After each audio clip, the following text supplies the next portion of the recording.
CBSE previous year questions हम science 10.1 मतलब science class 10 और चैप्टर नंबर 1 हमारे पास है केमिकल रिएक्शंस एंड इक्वेशंस।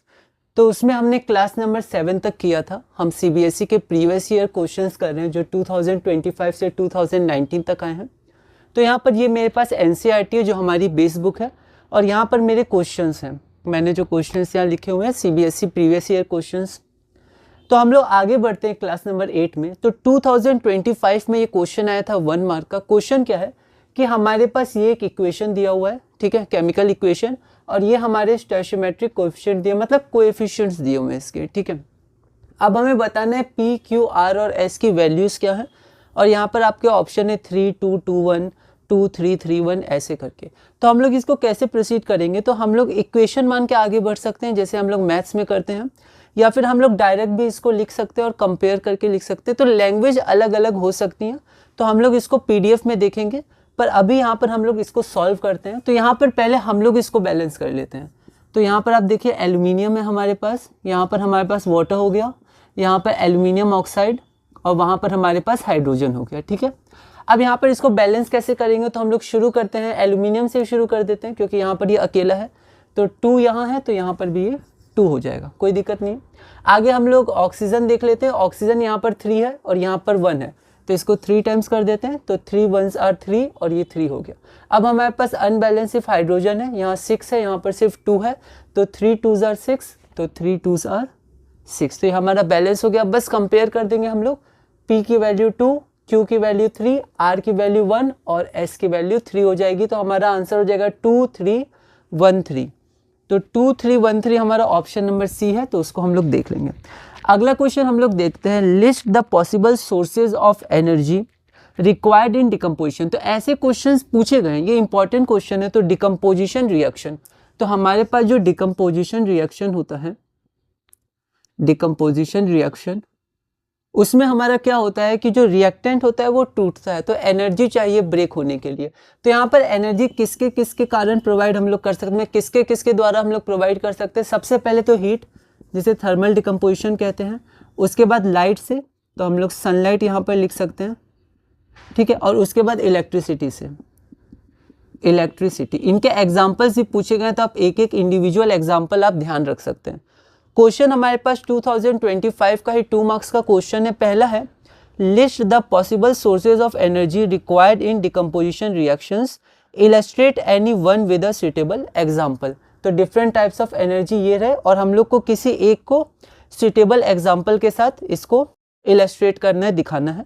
और इसका सेकेंड पार्ट है, what is observed when hydrated ferrous sulphate crystals are heated in a dry boiling tube. Actually ये जो क्वेश्चन है ये सेकेंड चैप्टर का है, वाटर ऑफ क्रिस्टलाइजेशन, लेकिन फिर भी यहाँ पर बैलेंस केमिकल इक्वेशन और डिकम्पोजिशन है, तो इस चैप्टर में मैंने ले लिया है।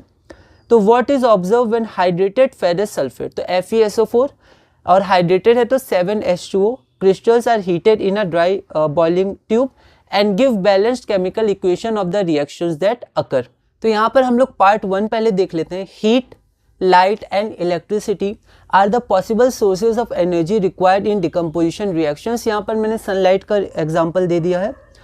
तो यहाँ पर क्वेश्चन था, इलेस्ट्रेट एनी वन, कोई भी एक आप इलेस्ट्रेट कर सकते हैं। आप हीट से कर सकते हैं, वाटर का डिकम्पोजिशन, इलेक्ट्रिकल डिकम्पोजिशन जो होता है। सनलाइट पे यहाँ पर एग्जांपल है, यहाँ पर सिल्वर ब्रोमाइड या silver chloride in the presence of sunlight, तो सिल्वर और ब्रोमीन का फॉर्मेशन होता है, इंपॉर्टेंट रिएक्शन है। सेकेंड हमारे पास है when the observations when hydrated ferrous sulphate. तो फेरस सल्फेट हमारे पास होता है FeSO4, copper sulphate CuSO4, water of crystallisation, ये सेकेंड चैप्टर का एक टॉपिक है, उसमें भी हम लोग देखेंगे। डॉट 7H2O, तो जब हम लोग इसको हीट करते हैं तो ये हट जाता है और FeSO4 मिल जाता है। और फिर FeSO4 को जब हम लोग फर्दर हीट करेंगे तो यहाँ पर आपका Fe2O3 और उसके साथ SO3 प्लस SO2, तो सल्फर ट्राइऑक्साइड, सल्फर डाइऑक्साइड और Fe2O3, आप इसको देख सकते हैं Fe2O3, तो यहाँ पर +3 हो जाएगा, तो 6 -2 तो 6, तो ये न्यूट्रल कंपाउंड है, तो आपका फेरिक ऑक्साइड ही हो जाएगा, ठीक है। तो फेरिक ऑक्साइड और सल्फर ट्राइऑक्साइड, सल्फर डाइऑक्साइड का फॉर्मेशन होता है। अगला हमारे पास क्वेश्चन फिर से 2025 का है और ये 3 मार्क्स का क्वेश्चन है। क्वेश्चन हमारे पास क्या है, how is a double displacement reaction different from a displacement reaction. तो ये बहुत इंपॉर्टेंट है, इनकी डेफिनेशन, इनके रिएक्शंस। तो डबल डिस्प्लेसमेंट रिएक्शन कैसे डिफरेंट है डिस्प्लेसमेंट रिएक्शन से, explain giving example in the form of balanced chemical equation. ये बहुत ही रिपीटेड क्वेश्चन हम लोग बोल सकते हैं, कॉमन क्वेश्चन है, जनरल क्वेश्चन है, टाइप्स ऑफ रिएक्शन का क्वेश्चन है, बट इसी साल 2025 में 3 मार्क्स का पूछा गया था, तो इसको हम लोग एक बार पीडीएफ में देख लेंगे। अगला हमारे पास है in which of the following situations a chemical reaction does not occur. तो केमिकल रिएक्शन, केमिकल चेंज होता है, मतलब केमिकल रिएक्शन फिजिकल भी होता है, फिजिकल चेंजेस। तो यहाँ पर हमारे पास 4 ऑप्शंस दिए और पूछा गया किसमें केमिकल रिएक्शन अकर नहीं हो रहा है। तो ये इंपॉर्टेंट क्वेश्चन है, केमिकल चेंज, केमिकल रिएक्शन, ये हमने क्लास 9th में भी देखा था, 9th में भी हमें इसे स्टडी करना है। केमिकल चेंज होगा तो केमिकल रिएक्शन होगा। पहला है milk is left open at room temperature during summer. दूसरा है grapes get fermented, fermentation of grapes. And iron nail is left expose to humid atmosphere, corrosion हो जाएगा, केमिकल चेंज होगा। मेल्टिंग ऑफ ग्लेशियर्स, तो ये मेल्टिंग होता है वो आपका फिजिकल चेंज है, चेंज ऑफ स्टेट। तो क्वेश्चन है विच डज नॉट रिप्रेजेंट या a chemical reaction does not occur. तो ये आपका फिजिकल चेंज है, मेल्टिंग ऑफ ग्लेशियर्स, तो इसमें केमिकल चेंज नहीं होगा। तो हमारा ऑप्शन हो जाएगा डी। 2025 1 मार्क का क्वेश्चन था। और अब हम लोग अपने अगले क्वेश्चन की तरफ चलते हैं। अगला क्वेश्चन हमारा क्वेश्चन नंबर 40 हो जाएगा। तो एक बार हम लोग क्वेश्चन नंबर 40 को देख लेते हैं। क्वेश्चन हमारे पास है डिफाइन ऑक्सीडेशन। तो ये जो रिडॉक्स रिएक्शन है ये बहुत इंपॉर्टेंट है। क्लास 10 में हमें बेसिक पढ़ना है, क्लास 11th में रिडॉक्स रिएक्शंस हमें पढ़ना है, और फिर अगर आगे आप जाइएगा इस फील्ड में तो जो रिडॉक्स रिएक्शंस है ये बहुत ही इंपॉर्टेंट है केमिस्ट्री में। तो हमें ये बहुत ही ब्रीफ में पढ़ना है क्लास 10 में, ऑक्सीडेशन रिडक्शन क्या होता है। तो define oxidation, identify and name the substance oxidise in the following reaction. तो यहाँ पर हम लोग एक बार इसको स्टडी कर लेते हैं। तो यहाँ पर हम लोग सबसे पहले रिएक्शन देखते हैं, कौन सा रिएक्शन हमें दिया हुआ है। तो रिएक्शन है copper oxide plus hydrogen gives copper plus water. तो ये आपका CuO हो गया। कॉपर 2 ऑक्साइड भी इसको हम लोग कह सकते हैं, +2 है। क्यूप्रिक ऑक्साइड भी कह सकते हैं, प्लस H2 हमारा हाइड्रोजन हो गया। उसके बाद हमारे पास है कॉपर प्लस H2, ये हमारा कॉपर हो गया और ये हमारा H2O हो गया। अब हम लोग देखते हैं CBSE 2025 में 2 मार्क्स का ये क्वेश्चन है। क्वेश्चन है डिफाइन ऑक्सीडेशन। तो ऑक्सीडेशन को हम लोग 2 रेस्पेक्ट में देख सकते हैं। अभी हम लोग को 10th लेवल में 2 रेस्पेक्ट पे देखना है, आगे हम लोग और रेस्पेक्ट में भी देख सकते हैं। तो यहाँ पर हमें 10th लेवल पे देखना है addition of oxygen is known as oxidation and removal of hydrogen is known as oxidation. तो यहाँ पर हम लोग देखते हैं क्वेश्चन है कि in this reaction name the substance oxidise, किस सब्सटेंस का ऑक्सीडेशन हुआ है, तो जिसमें ऑक्सीजन जुड़ा है। अब देखिए यहाँ तो पहले से जुड़ा हुआ था, इससे तो ऑक्सीजन निकला है, तो ये तो रिडक्शन हो जाएगा। तो हम लोग रिएक्टेंट्स में ही बताते हैं, प्रोडक्ट्स में नहीं जाएंगे, रिएक्टेंट में ही किसका ऑक्सीडेशन हुआ और किसका रिडक्शन हुआ, ठीक है। तो यहाँ पर देखिए इसके पास तो पहले से ऑक्सीजन था, ठीक है, तो यहाँ पर ऑक्सीजन निकला and the removal of oxygen is known as reduction. तो कॉपर ऑक्साइड का रिडक्शन हुआ, यहाँ पर हाइड्रोजन में ऑक्सीजन जुड़ा है, आप देख सकते हैं। तो अगर हम लोग ये एरो को ना दिखाएं क्योंकि हमें सिर्फ ऑक्सीडेशन बताना है, तो हम लोग यहाँ पर ऐसे दिखा सकते हैं और यहाँ पर हम लोग लिख सकते हैं ऑक्सीडेशन, जिसे हम लोग शॉर्ट में ऐसे भी लिख सकते हैं, ठीक है। तो हाइड्रोजन का ऑक्सीडेशन हुआ है, तो यहाँ पर हमारा हो जाएगा in the given reaction hydrogen H2 is oxidised, okay. उसके बाद हमारा क्लास नंबर 9 है। क्लास नंबर 9 में हम लोग और आगे बढ़ेंगे, देखेंगे किस तरह के क्वेश्चंस पूछे जाते हैं, फिर क्लास 10 करेंगे और धीरे धीरे हम लोग इस चैप्टर को पूरा करेंगे। हम लोग अब क्वेश्चंस देख लेते हैं एक बार लैंग्वेज में। Consider the following chemical equation, ये केमिकल इक्वेशन है। To balance this chemical equation the values of P, Q, R and S must be. 2025 1 mark का क्वेश्चन है, इसको एक बार हम लोग देखते हैं। तो यहाँ पर मैंने इक्वेशन के रूप में लिखा है, जैसे मैथ्स में लिखते हैं, आप चाहें तो इसके बिना भी लिख सकते हैं, कोई दिक्कत नहीं है, लैंग्वेज आप मॉडिफाई कर सकते हैं। तो ये इक्वेशन 1 बैलेंस करेंगे, इक्वेशन 2 कंपेयर करेंगे, तो P, Q, R, S की वैल्यू मिल जाएगी। ऑप्शन आप लिख दीजिएगा C। अगला क्वेश्चन है, पहला पार्ट है list the possible source of energy required in decomposition reactions, illustrate any one example with a suitable, illustrate any one मतलब एक reaction with a suitable example, या फिर आप ये कर सकते हैं, मतलब ये पार्ट नहीं है, ये अलग अलग क्वेश्चन ही है, या तो ये क्वेश्चन आप ट्राई करिए या ये क्वेश्चन ट्राई करिए। अगला हमारे पास है what is observe when hydrated ferrous sulphate crystals are heated in a dry boiling tube. ये अगले चैप्टर का क्वेश्चन है, पर एक बार यहाँ देख लेते हैं। गिव बैलेंस्ड केमिकल इक्वेशन या इक्वेशंस, क्योंकि यहाँ पर 2 आ जाएंगे, ऑफ द रिएक्शंस या रिएक्शन दैट अकर या अकर्स, ठीक है।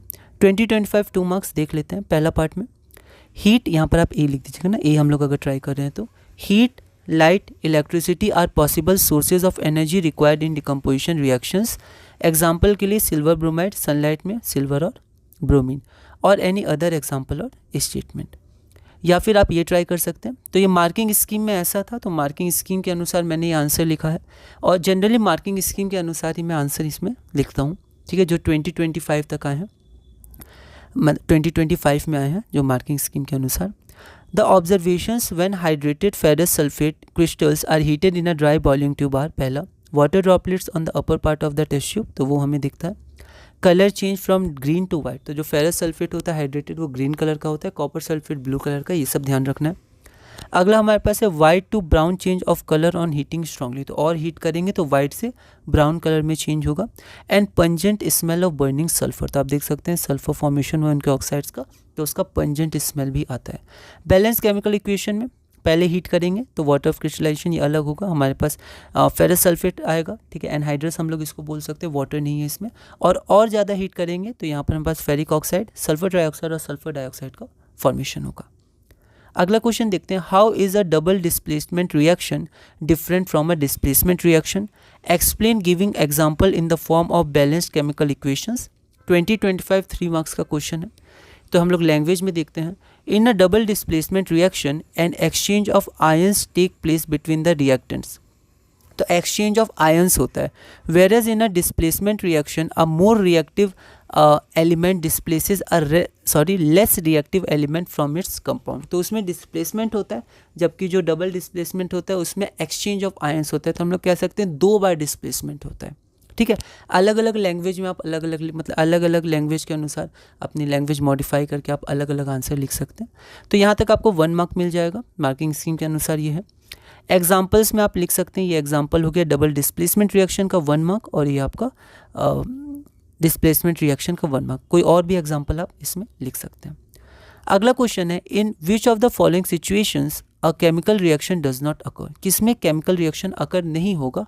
CBSE 2025 1 मार्क का क्वेश्चन, तो ये वाला फिजिकल चेंज है, इसमें केमिकल रिएक्शन नहीं होगा, तो हम लोग लिख सकते हैं in melting of glaciers chemical change does not occur, language में लिख देंगे ऑप्शन डी। अगला क्वेश्चन है, define oxidation, identify and name the substance oxidise in the following reaction, तो इस रिएक्शन में कौन सा सब्सटेंस ऑक्सीडाइज होता है, ऑक्सीडेशन क्या है, ये भी हमें डिफाइन करना है। CBSE 2025 2 मार्क्स का क्वेश्चन है, देखते हैं। तो गिवन रिएक्शन हमारे पास इतना है, oxidation is the gain of oxygen by a substance और the loss of hydrogen from a substance, ये दोनों डेफिनेशन आप लिख दीजिएगा। In the given reaction hydrogen is oxidise, तो यहाँ पर हाइड्रोजन में ऑक्सीजन जुड़ रहा है, तो हाइड्रोजन इज ऑक्सीडाइज्ड। तो इसी के साथ क्लास नंबर 8 हमने पूरा किया। अगली वीडियो में हम लोग क्लास नंबर 9 देख लेंगे और धीरे धीरे आगे बढ़ेंगे।